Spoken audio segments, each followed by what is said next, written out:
Hey guys, I'm Jackie Brubaker. I'm an author, producer, two-time Emmy Award winner, and host of That Girl the Podcast. Each week, I bring on inspiring people and stories to help you become that girl or that guy in your life. That Girl the Podcast is based on the romantic comedy That Girl a Novel, which is now available as a podcast to listen to. Listen to each chapter about finding yourself and adulting in LA. Find That Girl a Novel everywhere you listen to your podcasts. You can also find it on Amazon to buy the Kindle or paperback of. For more, find us at thatgirlthepodcast.com and follow us on Instagram at thatgirlthepodcast and our Patreon page. Welcome, Hannah Krause, to That Girl the Podcast. I am so excited to have you on. You're going to talk about your kind of Devil Wears Prada life and how things took a total shift later. And it's an incredible story. You have a lot of interesting things to say and a lot of relatable stories for young women just coming up in their 20s and 30s and what that looks like. So I always like to let people introduce themselves in brief because I feel like you can always do a better job than I can. So go ahead and tell people who you are and we'll go from there. Yeah, thank you. I'm so happy to be here. So thanks for having me. Self-introduction. I am a 33-year-old wife, mom, and new small business owner. I had about a 7-year career in media sales that it sounds like you and I will unpack some of today. Yes. And I fell in love with a man who brought me to the small but charming town of Des Moines, Iowa, about 5 years ago. And so I left my big fancy life in Chicago that was fast and hectic and kind of overnight moved to small town Midwest life. And that was quite a journey. And I spent the last 5 years mostly working back in corporate America, getting married, becoming a mom. I'm expecting again. So the whole, building a family thing's been, happening alongside it. But in July of last year, I purchased a small business called Eden. That is a brick and mortar retail shop here in Des Moines. We are an apothecary. So we sell mostly self-care items. Luxury bath products, body products, skincare. And this shop was genuinely the first place in Des Moines that I felt seen, that I felt comfortable in. It is and has been like my core community here since I moved here. So it's a dream that I got to purchase the store. It's an almost 18-year-old shop. But I purchased it in the middle of a pandemic, which was nuts. I know, which we're going to totally talk about because your numbers are amazing. Let's start at the beginning. Let's start about when you get into the Hearst Corporation. You started, did you start in sales or did you start as a writer? I forget. Yeah, I started in sales. Okay. So I interned at Hearst Corporation for Cosmopolitan Magazine when I was still a student. I was a senior at Loyola University, Chicago. And I had my first media sales job at Hearst at Good Housekeeping Magazine, like right out of school, like days after graduation. Amazing. And then a few years later, found myself back at Hearst working at Cosmopolitan Magazine. Again, but for real this time. I had a real passion for the world of sales. Mm-hmm. It aligned with so many personality traits I have of just sort of being outgoing, needing to feel busy. I just am not built to sit behind a desk. Mm-hmm. And I loved the world of magazine publishing. Why did you love the world of magazine publishing? I think a lot of it at the time and that just how romantic I thought it was had to do with my age. I was in my early 20s and I had grown up in a wonderful loving household that was pretty modest and simple. And so like magazines for me were how I accessed all the things that I didn't have growing up. Mm-hmm. And it was this total aspirational world for me. And there was something so fast paced and sexy and cool about it that I just felt like I did it, you know, especially once I worked at Cosmo as like a 24-year-old, I was like, wow, I made it, you know? Yeah, I think everyone would feel that way too. Yeah. And I had so many moments like that where I would just have to pinch myself. But, you know, what's interesting is it's the couple of years that I spent at Cosmo that I talk about the most with my therapist, that I think about the most as a mother, that I think about the most as an employer, in terms of lessons I learned and how I don't want to treat people, how I don't want to make young women feel. Right. You know, in reflecting on, like, there are so many things about the lessons we learn in terms of how we don't want to behave that are so valuable. Mm-hmm.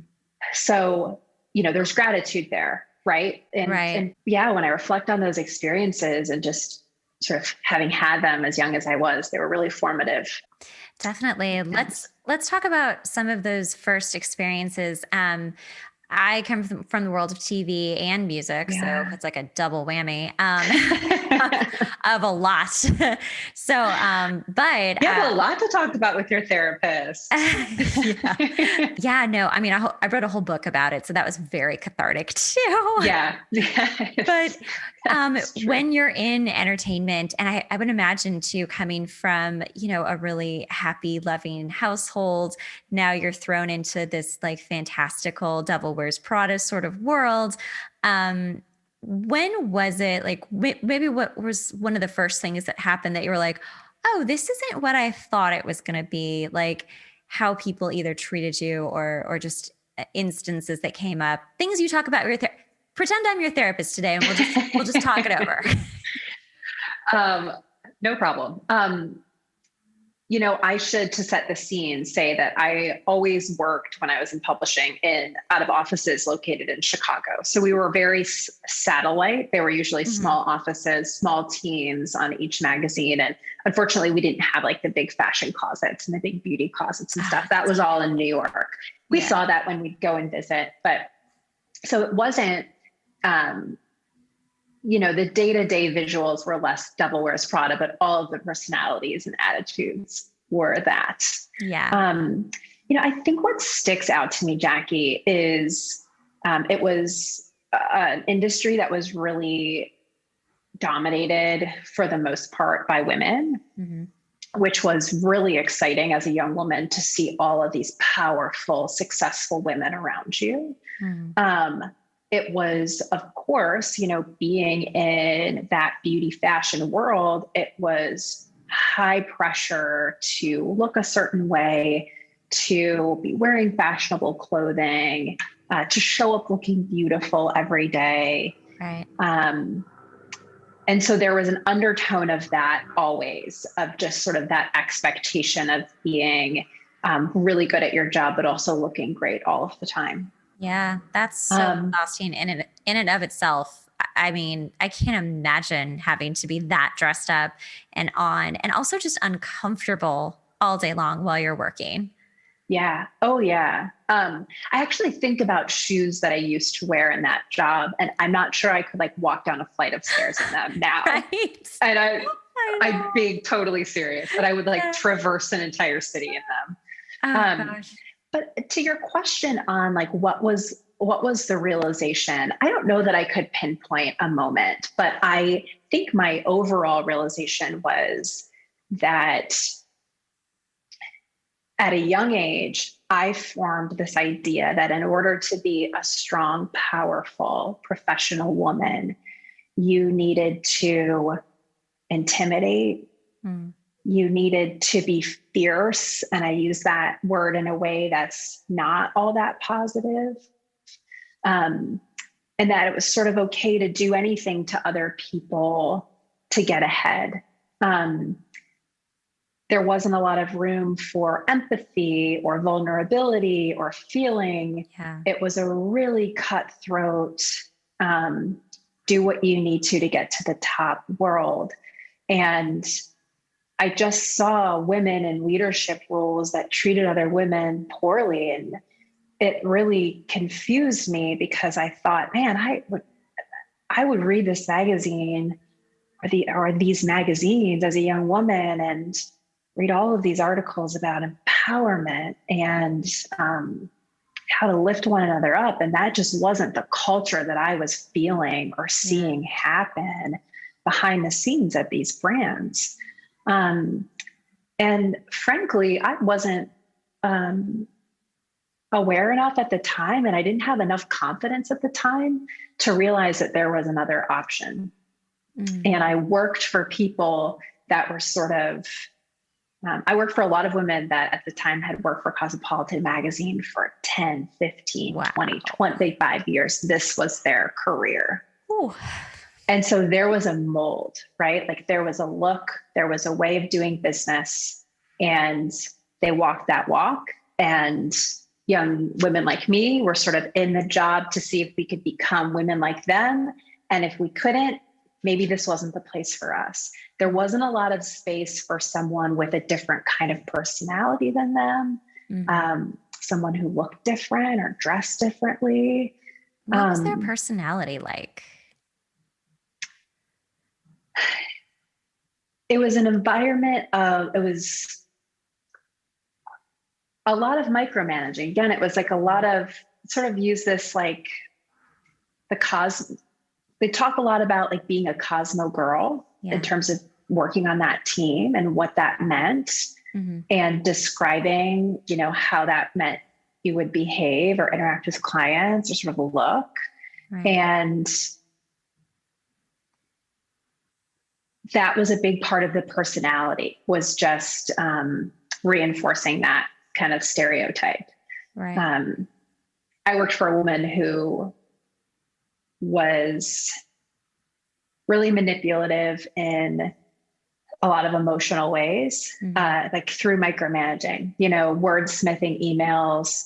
She would have us practice presentations to her over and over again and sort of edit different words so that if we were to go into a situation where she wouldn't be there, she could make sure that we were going to sort of say the right thing and do the right thing.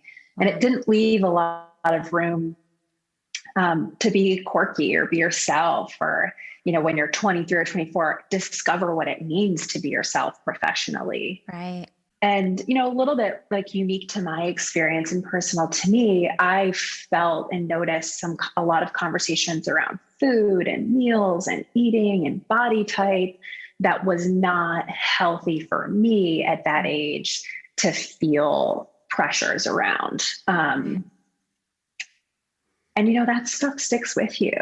That's as many years as it takes to sort of indoctrinate you to thinking in ways that don't serve you. It almost feels like it takes 3 times as long to escape from that and learn healthier behaviors. Yeah. I think especially, I completely relate, especially on the food and weight and what you're supposed to look like body wise. I've been surrounded by actresses my entire life, and I've always been thin, but like you just get into a body dysmorphic headspace that is so out there that, I'm absolutely still working on that. I'm very vocal about it because it's an everyday sort of situation, and the smallest things can trigger it. And it's also, the older you get, the more your body changes, and you have kids and you're having another baby. It's like all of that can just mess so much with your head. So I'm just sending you a lot of love because I very much understand what that feels like. Yeah. And it is really hard, especially in fashion, because everyone's like, you should be a 00, I would assume. Is that the way it is? Being on the business side, we didn't there was less, direct conversation around like fit or, you know, that, but I worked with women who were all much, much smaller than me. And I'm a very tall woman, but I've always been thin. I felt pressures to be very small. I felt pressures to eat small amounts and eat certain foods, and certain lunches were sort of approved and certain lunches were like, ooh, what'd you get for lunch today? Right. Right. Like, God forbid I actually remember doing this once. I must have been PMSing, but I was like, I really want a Snickers. Like, I would never buy a Snickers in front of anyone. So I did. And then I hid it because I was so afraid. I don't want anyone, and I was at work, like, I don't want anyone seeing that I'm eating this, because what will they think? More so, probably what they would think is, oh my gosh, they just bring it back on themselves, right? You know, it's not like, oh, well, she's eating a Snickers. It's more like, I wish I could do that without feeling all of this shame and guilt and all of that goes with it. Totally. Yeah. One really silly story always sticks out to me when like almost similar to your Snickers story. I had gotten this big bowl of chili for lunch. It was like in the middle of winter, and cheese on it and probably like a scoop of sour cream. And it's something I would eat with zero guilt today in my life and happily make for my family. And my boss came over while I was eating and sort of did like oh, what are you eating? As if it was this totally foreign object to her. I was like, oh, it's a bowl of chili. And she's like, you're so funny. It was like, you're so funny. And it's these small things that stick with me. I felt like she was shaming me for eating something that was obviously hearty and filling. And anyway, I mean, it's a story I've repeated so many times in my adult life to people because I just can go right back to how it made me feel. And I remember not finishing my lunch, and I remember feeling like I was taking up too much space because of what I was eating. And, that sort of brings me back to my earlier point of like, these were all lessons in the moment that unfortunately taught me some unhealthy things that I had to live with and then ultimately begin working through. But I am so aware now, as a friend, as a colleague, as an employer, as a mother, about how I make people feel, and aware of the humanness of everyone in how I manage them and how I interact with them, because I remember how those small things in moments of insecurity, or if we're young in our profession or experience, can really shape the way people see themselves. And so I'm grateful in that I am a woman who was strong enough to understand that eventually that the way I was being treated was inappropriate and not serving me. And I ultimately was able to leave that job. And learn a lot from it. How did you get to the place where you were like, I need to go? Because I would imagine that, well, I'm just going to throw this out here and see if this sticks. I would imagine that people would say like, why would you ever want to leave a job like that? Or, I have this incredibly glamorous life. Like, why would I want to give this up? Like, for what? What else would I do? Or I've already been here this long. Like, I've already endured all of this torture. Like, maybe I'm like getting closer to not being, one of the like, peons or something. And maybe I'm getting closer to being like a higher up. How did that happen for you? So two things sort of happened beside one another. On one hand, there was a woman who worked for Hearst, who led the Hearst digital team in the Midwest, who left the company to open an office for this great, at the time, startup called Full Screen. That's actually based in Culver City, and they manage YouTube influencers.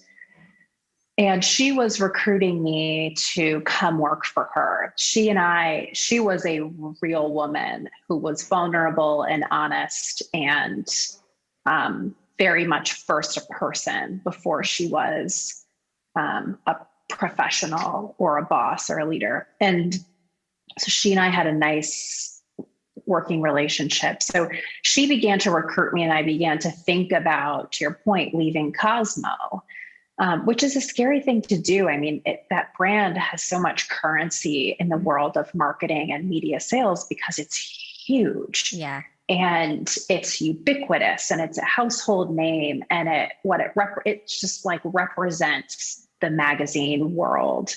Mm-hmm.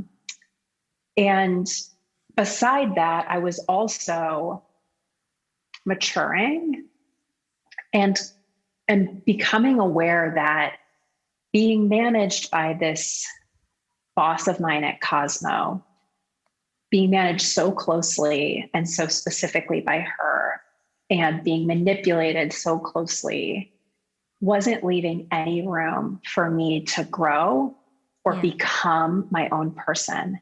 And it was leaving me riddled with so much insecurity that I would find myself coming home at night and questioning whether or not I was an intelligent person. When she would reprimand me for things I was doing where I knew I was right, even, I would sort of agree and apologize. And I just remember sleepless nights, so much anxiety. And before I decided to take the job with Fullscreen, I went into my boss at the Times office and I said, I have to talk to you about our working relationship. Mm-hmm. It's making me so insecure that I don't know if I'm an intelligent person or not. And I second guess everything I do. Mm-hmm. And I can tell you with a high degree of confidence today, Jackie, that I think I'm a very intelligent person. So this was I think, right back at you. I think that this was such a rock bottom for me. And she saw that, and I was very emotional in my delivery. And it was actually one of the very few like human moments that she and I had. And she was very apologetic. And I was honest with her that I was considering another job. And she said, based on what I had shared, that was probably a good idea.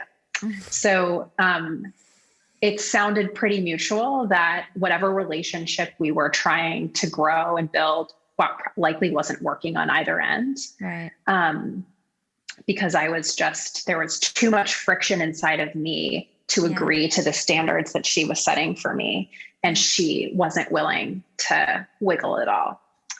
It makes you wonder what kind of person she's looking for to mold, and what kind of person you would need to be to even be good enough for her. Yeah.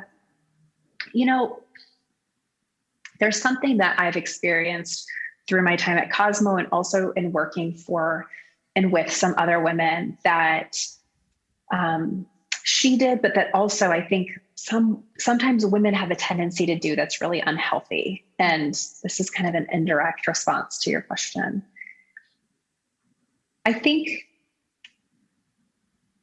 when someone is feeling insecure about their job and wanting to sort of hold their ground, they have a tendency to not empower those around them and not, share information with those around them, not share the why behind what they do. They want to make sure that only they know how to do what they're doing, and that they make it sound big and hard and scary and completely inaccessible to those around them. And that will forever not serve other women. Mm-hmm. Gender aside, that will forever not serve those around you if you're in a position of power or leadership. Right. And, I've learned through seeing and experiencing true leaders that the most effective way to lead a team is through vulnerability, through sharing the why and the how, through educating those around you, through building a bench of people who are just as strong as you, and not being scared of someone that can do something you can't. that's actually really healthy to have very close to you when you're in a position of power. So I think that's just a lot of what happened in that whole world of publishing that I saw so closely. Was these jobs were so coveted that everyone was just going like this all the time. And there was no room to empower and share because people were too busy like protecting what was theirs. Right. And also not leaving room for any kind of change, it sounds like. Yeah, which is a scary thing for that whole industry. It is. It's very interesting. Yeah. The magazine Elle has been my homepage for probably a decade or something. Oh. But what's interesting is that as magazines have changed and they're suffering, they're suffering. You can only read so much now without having a subscription. And it's just, I think that just like music, actually, decades ago now, they're just losing power because of their inability to change with the times. And what you're describing sounds like why they are having a problem with that. Yeah.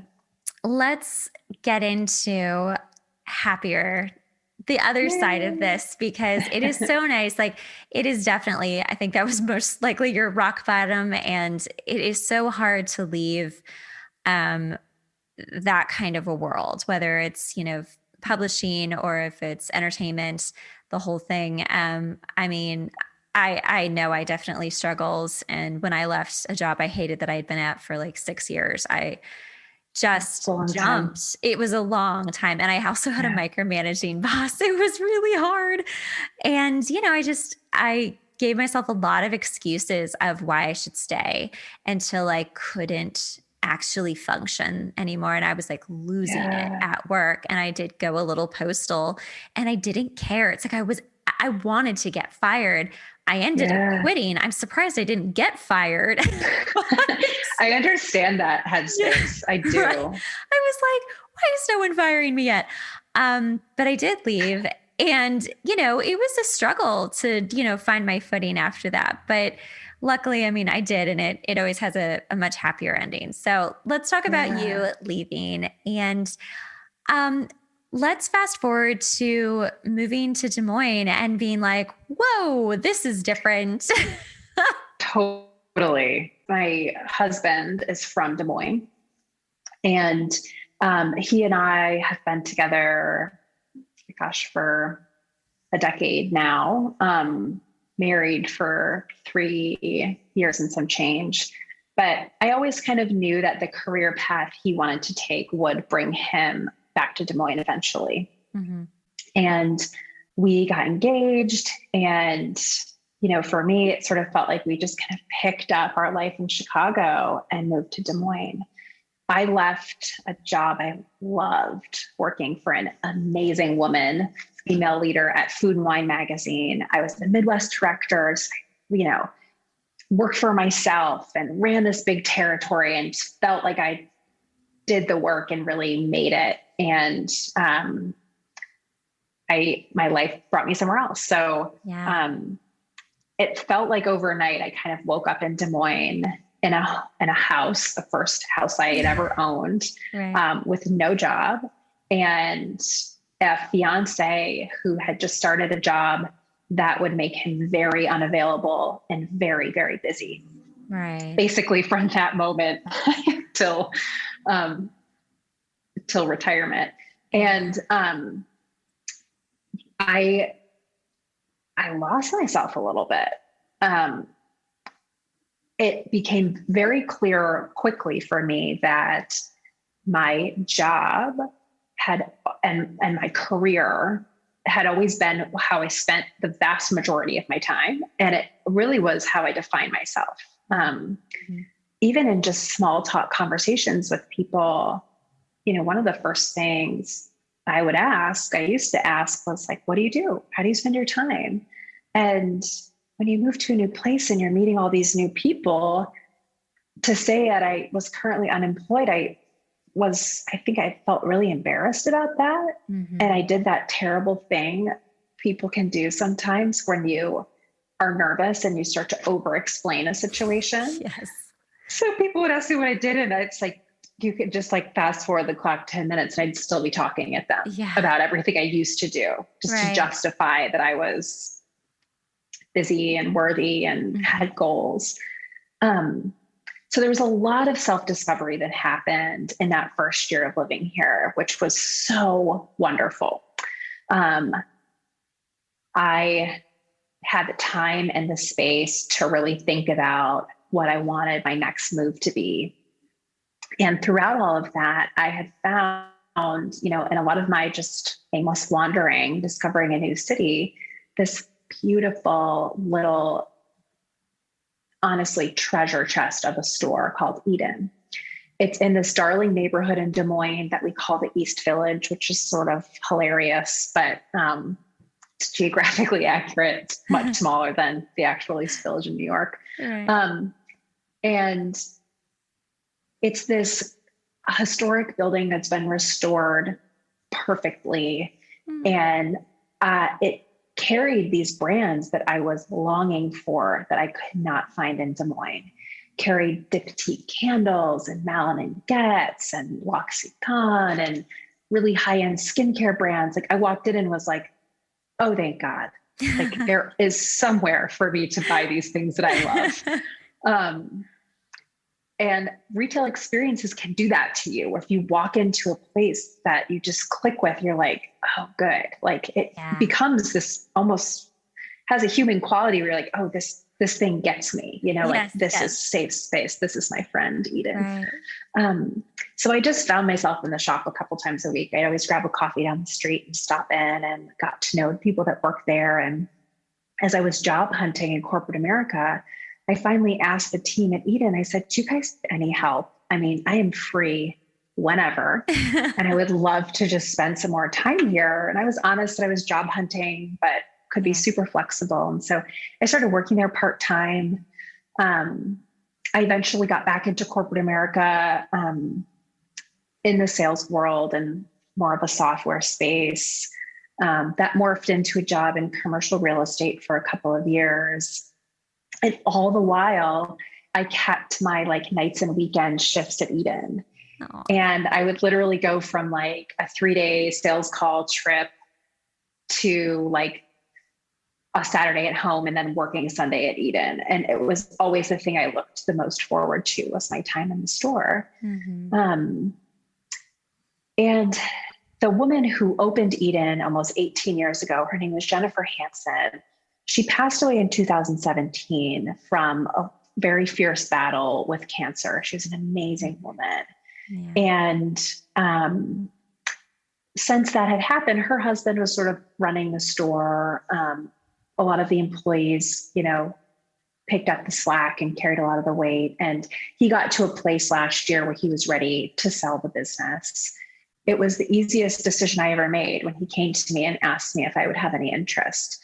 I came home that night and talked to my husband about it over dinner. And I was like, John Hansen told me that he's interested in selling Eden and asked if I would want to buy the business. And my husband looked at me and said, you have to do it. And like, that was that. Yeah. So it took, several months to like work through the deal. And it was a very emotional deal for him. So, I found myself taking ownership mid-July of last year. It's about 3 or 4 months into the pandemic, and the business was in a really scary place. If you were an investor just looking at the numbers, you would every day say, run away from this business. The different systems within the business are really antiquated. 15-year-old point of sale system, no functioning website, really poor social media presence. And sales, were down so significantly, about 70% year over year because of the pandemic. Mm-hmm. The doors of the business were closed to the public. We were, in July, we were just taking orders like over the phone.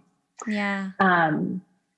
So it was a big, scary undertaking, but I've just never felt so drawn to something as I did this place. And being someone that had studied brands and really come to love brands, I knew that Eden had something that was impossible to recreate.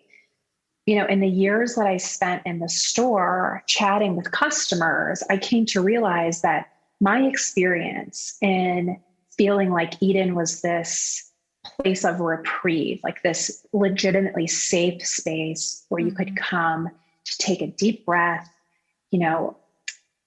find some new things to take care of yourself with. Like this was not just a nurturing place to me. That was the space it held for everyone who loved the store. And every brand in the world is working to carve out some space in the hearts and minds of their customers and become, more than just the products they sell. And Eden had done that without much branding, without much sophisticated marketing, with so much runway for things that they could do better to build the brand and tell that story, and put some language around this feeling that people had in the store. So I knew I was onto something, and it's been a wild ride. So I guess it would be nine or so months later. So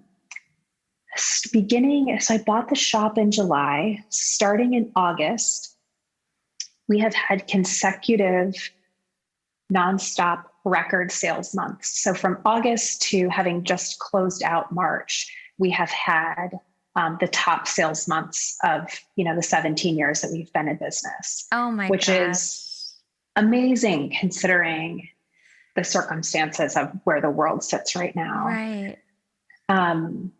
We, in January, February, and March, so in the first quarter of this year, I set sales goals that would be, record months. So like the best sales month we'd ever had. And we doubled all of them each month. Our business is shocking me, like truly every day. First thing, I invested in a website, and I remember sitting down with my husband and saying like, okay, this is going to be expensive, but we have to do it right. Like, I don't want this. I want this to feel, if I'm going to build a website, it has to make people feel the same way that it feels to be at the store. Otherwise, I don't even want to do it. Like, this has to feel like you're like such a special space. Yeah. And so it was an investment. It has paid off 3 times over since we launched it on November 2nd. We have recurring customers from all over the country. That's been a huge success.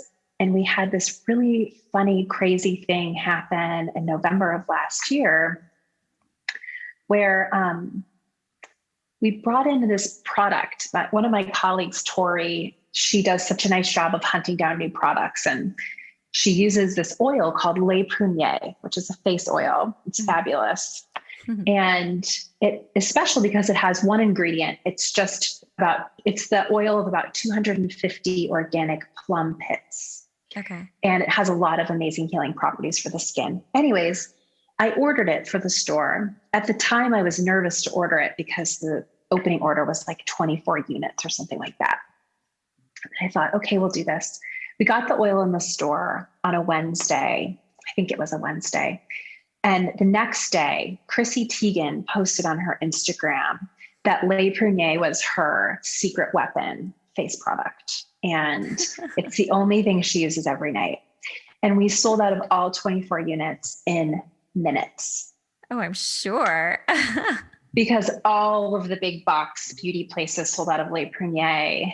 And so we decided to hold back 1 unit, the last unit, and not sell it. And I went on a deep dive hunt to figure out how to get this last bottle of Le Prunier to Chrissy Teigen with a thank you note. And I ended up making it happen. And I wrote her a simple note on our little Eden stationery that said, we saved this last bottle for you. And I just shared with her what an amazing day it was after buying a small business, having it be so quiet, seeing the effects of a pandemic, like the buzz of selling out of a product in minutes and having orders come in from all these different places was so gratifying to our team. It was such a fun moment. Yeah. And I just shared that with her and like thanked her for it and reminded her that, you know, if she needed to be reminded by a small business owner in Iowa, that the things that she does impact people in really positive ways. Anyway, she opened the note on her Instagram. She showed it on her Instagram. She's crying on her Instagram. She's talking about Eden. She's saying thank you to our team. It's like 3 or 4 slides in her story that are so sweet. We got like 3,000 new followers overnight. We honestly sold out of, I'd say 80% of the inventory in our store in about 2 days. Wow. It was wild. We had people from all over the country. We even had one order from Puerto Rico, which I was like, I don't even know if I can ship there through like our system.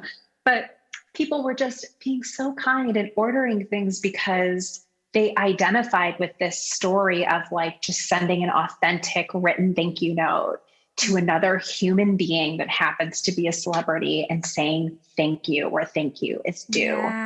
And not just assuming that I have, you know, that I'm owed this by Chrissy Teigen or anyone else. And I think it was just the human story that everyone needed in that moment of the pandemic. And it was such a whirlwind and it did really great things for our business.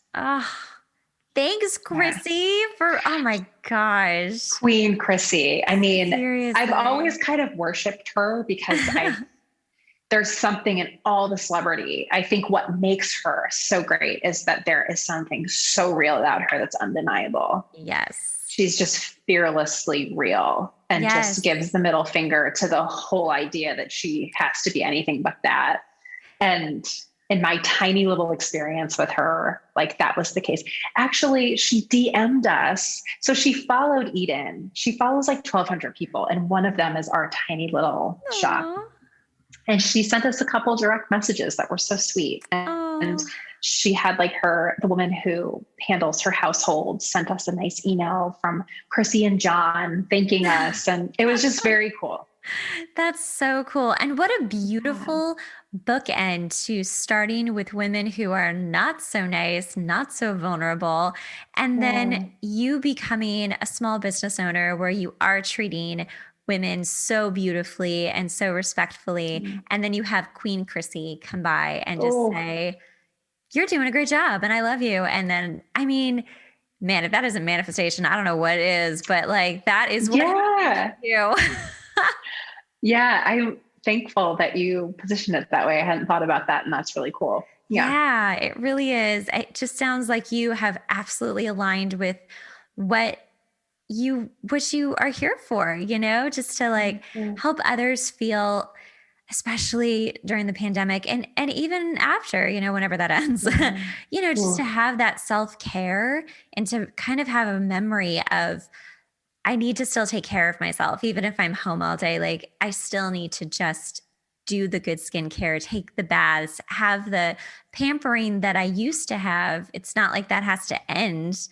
And I think that's a really powerful, and also because your brand, I'm so glad that you did get the great website so that it can feel like the shop, because that's a huge part of it. If you can't go in person, at least you can go on the website and feel like a little bit of normalcy is left, you know? And I think that's what you're providing to your customers and everyone. I certainly need to go to this website. Tell people how they can find it and find you. Where our website is edeniowa.com, all one word. And that's our Instagram handle as well. Perfect. So Instagram's the best place to follow us. And to your point, you know, we say at Eden that everyone should be intentional and generous about how they care for themselves. And it certainly, to your point, resonates this year, but we should be thinking about that always. Yeah, absolutely. Well, it was so lovely to talk to you and hear your story. Likewise. All right. Well, thank you so much, Hannah, for coming on. And I can't wait to go peruse your website now. Oh, thank you, Jackie. Thank you for having me. Thanks so much for listening to the podcast. Remember, sharing is caring. Make sure to rate the podcast and leave a review. We really rely on this to help get the podcast out there. Also, make sure to watch the video version on YouTube at That Girl the Podcast.